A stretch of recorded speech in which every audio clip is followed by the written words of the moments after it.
Good afternoon class. मैं गौरव सोनकर, सहायक अध्यापक सामाजिक विज्ञान, राजकीय अभिनव विद्यालय रांची लाइन वाराणसी, आपका ऑनलाइन कक्षा में स्वागत करता हूँ। हम लोग सामाजिक विज्ञान में भूगोल का अध्ययन कर रहे थे और भूगोल के अध्ययन में हम पहला पाठ संसाधन और विकास का अध्ययन कर रहे थे। अब तक हमने संसाधन संरक्षण तक का अध्ययन कर लिया है। आगे आज की कक्षा में हम भू संसाधन, भू आकृति, भू उपयोग और भूमि निम्नीकरण का अध्ययन करेंगे। आज की कक्षा के बाद आप भू संसाधन के बारे में जान जाएंगे और भारत की जो भू आकृति है उसको समझ जाएंगे और जो विभिन्न तरह के भू उपयोग हैं वो क्या क्या हैं उसको आप समझ जाएंगे और भूमि निम्नीकरण क्या है और उसके कारण और उसका संरक्षण। तो आज की कक्षा प्रारंभ करते हैं। भू संसाधन। भू संसाधन एक बहुत महत्वपूर्ण प्राकृतिक संसाधन है। मानव अपनी अधिकतर आर्थिक और गैर आर्थिक क्रियाकलाप भूमि पर करता है, यानी कि 95% से ज्यादा क्रियाकलाप वो भूमि पर ही करता है, इसलिए वो एक महत्वपूर्ण प्राकृतिक संसाधन है। तीसरा, भू संसाधन एक सीमित संसाधन है, यानी कि इसके क्षेत्र को हम बढ़ा नहीं सकते हैं, ये सीमित है और दिए गए ही क्षेत्र पे हमें अपना कार्य करना है।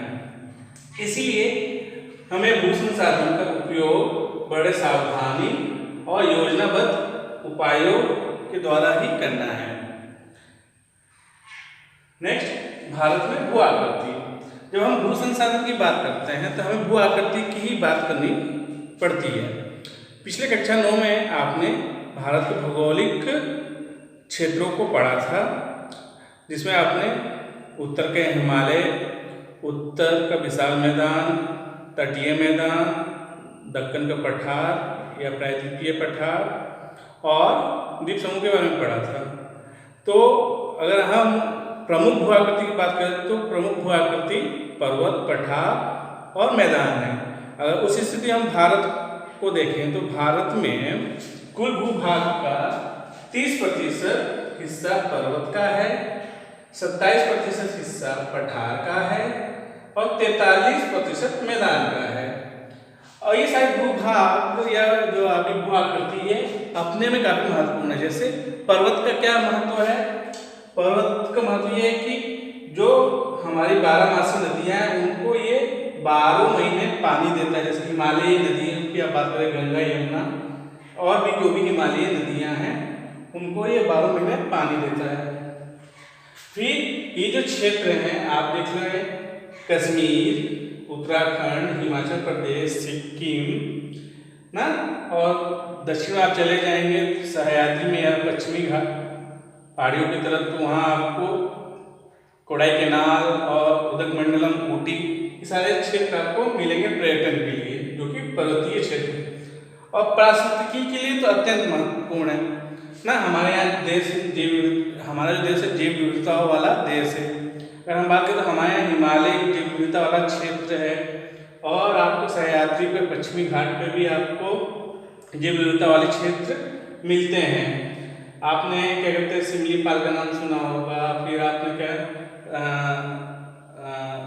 उत्तराखंड में फूलों के बाग का नाम सुना होगा, मानस का नाम सुना होगा, असम में है। हाँ, इसी तरह सह्याद्री भी अपने में जो पश्चिमी घाट में स्थित है पारिस्थितिकी के लिए बड़ा महत्वपूर्ण है। फिर हम पठार की बात करें तो भारत का अधिकतर खनिज और जीवाश्म ईंधन हमें पठारी इलाकों में मिलता है। आप छत्तीसगढ़ की बात कर लें, झारखंड की बात कर लें, आप तेलंगाना की बात कर लें, महाराष्ट्र की बात कर लें, मध्य प्रदेश ना, ये सारे जो राज्य पठारी राज्य आप देखेंगे महत्वपूर्ण खनिज जैसे कोयला हो गया, लोहेस्क हो गया ना, आपको क्या कहते हैं और भी अन्य खनिज जो महत्वपूर्ण खनिज है वो आपको इन्हीं क्षेत्रों में मिलते हैं। तो इसलिए जो पठारी इलाके हैं वो खनिज जीवाश्म ईंधन के भंडार है। फिर मैदान, और मैदान इसलिए महत्वपूर्ण है कि अधिकतर जनसंख्या मैदानों पर ही निवास करती है और मैदान में ही अधिकतर कृषि कार्य होते हैं। तो यानी कि जो मैदान है वो कृषि कार्यों के लिए और औद्योगिक अवस्थिति के विकास के लिए महत्वपूर्ण है। तो ये भारत में भू आकृति की बात हुई। जब हम भू आकृति की बात करते हैं फिर आगे बढ़ते हैं भू संसाधन की। हम जब बात करें तो वो संसाधन तब होगा जब हम उसका उपयोग करेंगे।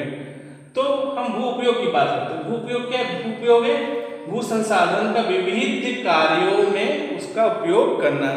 और विविध कार्य क्या है? पहला वन, तो पहला जो भू उपयोग है वो वन के लिए है।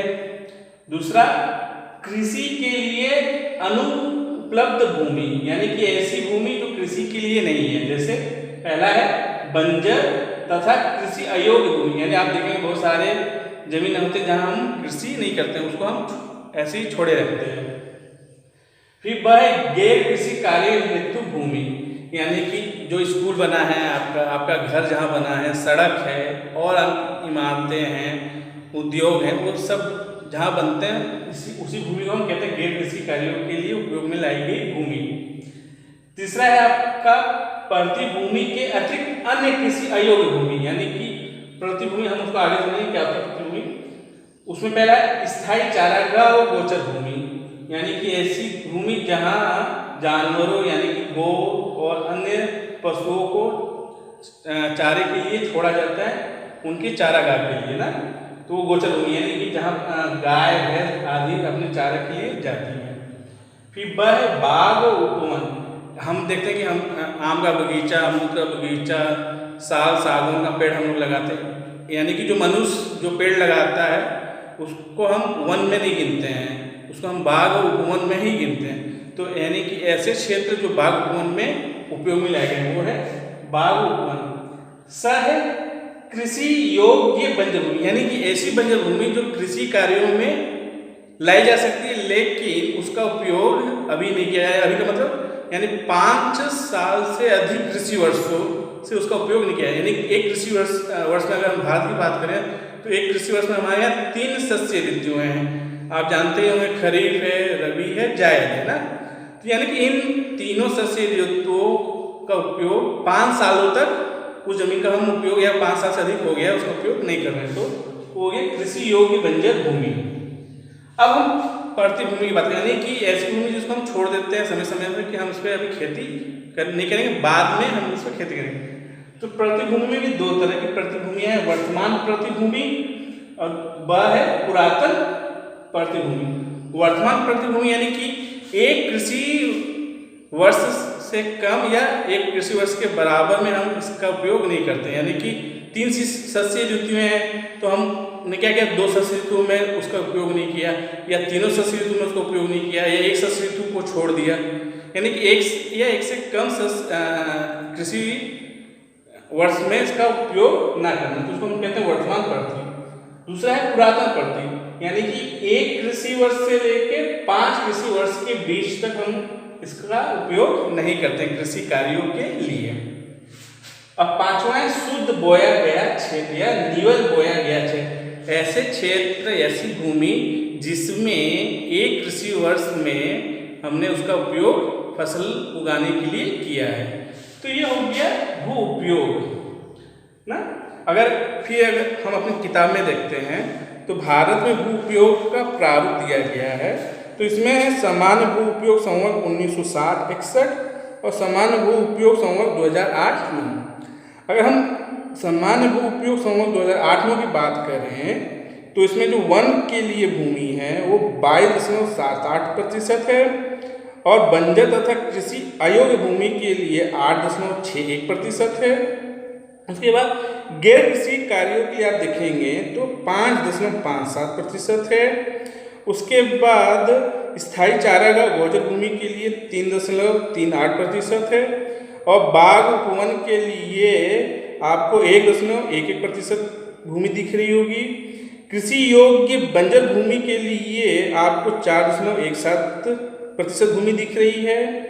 प्रतिभूमि जो प्रतिभूमि के अतिरिक्त अन्य पुरातन प्रति है वो उसको आप देखेंगे 3.37% है और वर्तमान प्रति के लिए 4.76% भूमि और शुद्ध बोया गया क्षेत्र जो सबसे ज़्यादा है वो 46.24%।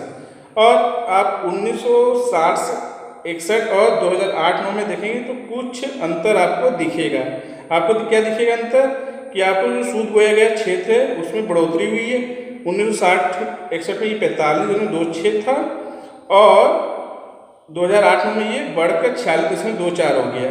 इसी तरह आप वन की भूमि को देखेंगे तो जहाँ 1960-61 में ये वन के लिए 18.11 था, 11% था, वहीं 2008 में ये बढ़ के 22.78% हो गया।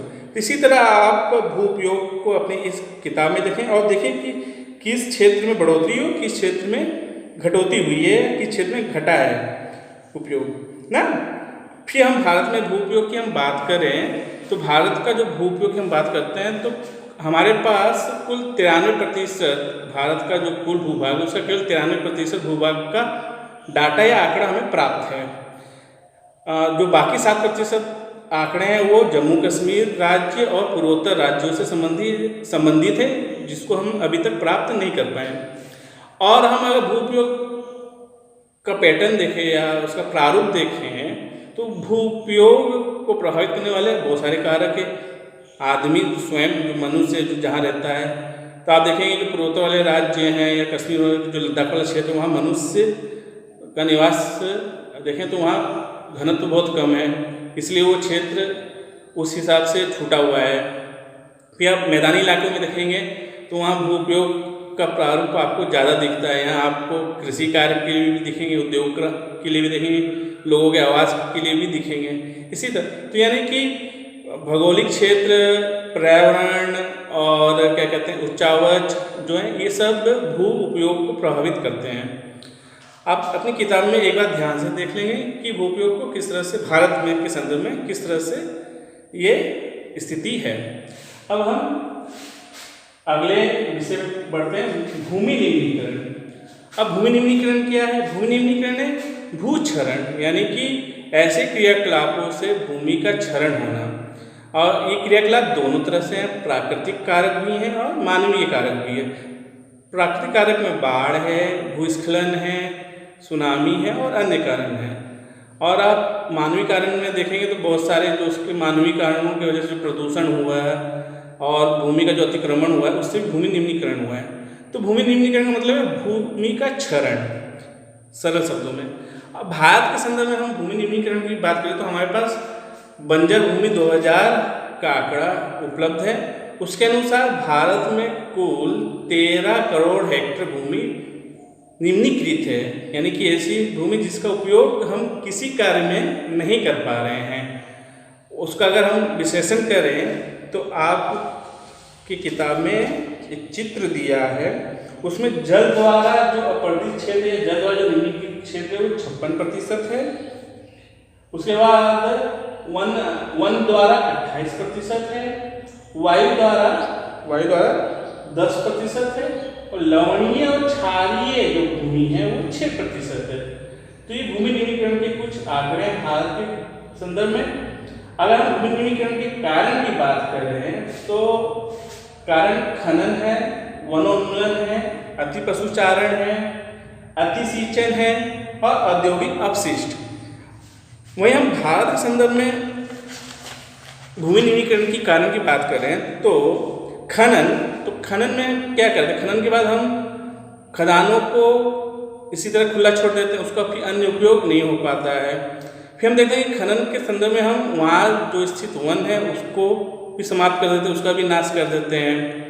और आप वनोन्मूलन का एक कारण हमारे यहाँ जो आदिवासी क्षेत्र हैं जैसे पूर्वोत्तर का और मध्य भारत का, वहाँ जहाँ झूमी खेती होती है तो इससे वनोन्मूलन होता है। तो खनन की वजह से भी और वनोन्मूलन की वजह से भी भूमि निम्नीकृत हुई है। अगर आप झारखंड की बात कर लें, आप उड़ीसा की बात कर लें, आप तेलंगाना की बात कर लें, महाराष्ट्र की बात कर लें, मध्य प्रदेश और छत्तीसगढ़, यहाँ देखेंगे खनन की वजह से बहुत सारी भूमि का क्षरण हुआ है। और इन्हीं क्षेत्रों में आदिवासियों की झूमी खेती और पूर्वोत्तर राज्यों में भी झूमी खेती से भूमि निम्नीकृत हुई है। फिर अति पशुचारण, यानी कि हम पशुओं को खुला छोड़ देते हैं, वो चरते रहते हैं, जानते हैं जैसे कि जहाँ जहाँ पशु चर के जाते हैं वहाँ की घास वो खत्म कर देते हैं, उससे ऊपरी जो परत है वो नष्ट हो जाती है मिट्टी की। तो बाढ़ या वायु के द्वारा वो ऊपर की जो ह्यूमस है वो अपरदित होकर अन्यत्र चली जाती है। तो उसी अति पशुचारण, तो आप देखेंगे अति पशुचारण अगर भारत में देखेंगे तो महाराष्ट्र, गुजरात, राजस्थान ऐसे राज्य हैं जहां अति पशुचारण से भूमि का निम्नीकरण हुआ है। अति सिंचन की हम बात करें तो पंजाब, पश्चिम उत्तर प्रदेश और हरियाणा ऐसे राज्य जिन्होंने हरित क्रांति के बाद अपने यहाँ कृषि उत्पादन को काफ़ी बढ़ाया, लेकिन उसके लिए एक कीमत भी अदा की। अब वहाँ की जो भूमि है वो क्षारीय और लवणीय हो गई। क्यों हो गई?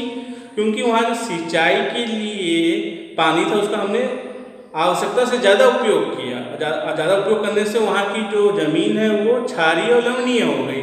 तो हमें सिंचाई के लिए वैज्ञानिक विधि जैसे स्प्रिंकल विधि, छिड़काव विधि या ड्रॉप बूंद डालने वाली जो विधि है उसका उपयोग करना चाहिए, जिससे कि जमीन क्षारीय और लवणीय ना हो ना। तो अति सिंचन। अब औद्योगिक अपशिष्ट से तो पानी तो होता ही प्रदूषित, वो वहाँ की जमीन को भी निम्नीकृत या क्षरित कर देता है। अब हम संरक्षण की बात कर रहे हैं तो अगर हम इन कारणों को उपाय ढूंढ लें, अगर हमने जो खनन किया हुआ इलाका है, जो खदान वाला इलाका, उसको हमने भर दिया, फिर उसका अन्य उपयोग करना शुरू कर दें। वनोन्मूलन के लिए हम क्या, जहाँ वन का नाश हो रहा है वहाँ हम और पेड़ पौधे लगा के वनों को संरक्षित करें। अति पशुचारण के लिए क्या करना है, हमें निर्धारित चारागाह और गोचर भूमि का उपयोग करना चाहिए। अति सिंचन के लिए मैंने बात कर ली आपको, ड्रॉपलेट और स्प्रिंकल विधि का उपयोग करना चाहिए। और औद्योगिक अपशिष्ट के लिए हमें ऐसी प्रौद्योगिकी का उपयोग करना चाहिए जिससे कि औद्योगिक अपशिष्ट का स्थान वहीं हो जाए और भूमि का और पानी का क्षरण ना हो पाए। आज की कक्षा के लिए इतना। अगली कक्षा में हम मृदा संसाधन और भारत में मृदा का वर्गीकरण का अध्ययन करेंगे। मुझे लगता है कि आप आज की कक्षा में आपने भू संसाधन को समझ लिया होगा, भारत भू आकृति और उसके महत्व को समझ लिया होगा, भूपयोग के प्रारूप को समझा होगा और भूमि निम्नीकरण और उसके कारण संरक्षण को भी समझ लिया होगा। आप अपने क्लास वर्क की कॉपी में भू संसाधन के बारे में लिख लेंगे, भारत भू आकृति के बारे में लिख लेंगे, भूपयोग के बारे में लिख लेंगे और भारत में भूपयोग जो आंकड़े आपको उपलब्ध कराए गए हैं 1960, 61 और 2008 में, उसके संदर्भ में भी आप अपनी क्लास वर्क का कार्य कर लेंगे और भूमि निम्नीकरण को भी अपने कक्षा कार्य में कर लेंगे। आज के लिए इतना ही। धन्यवाद।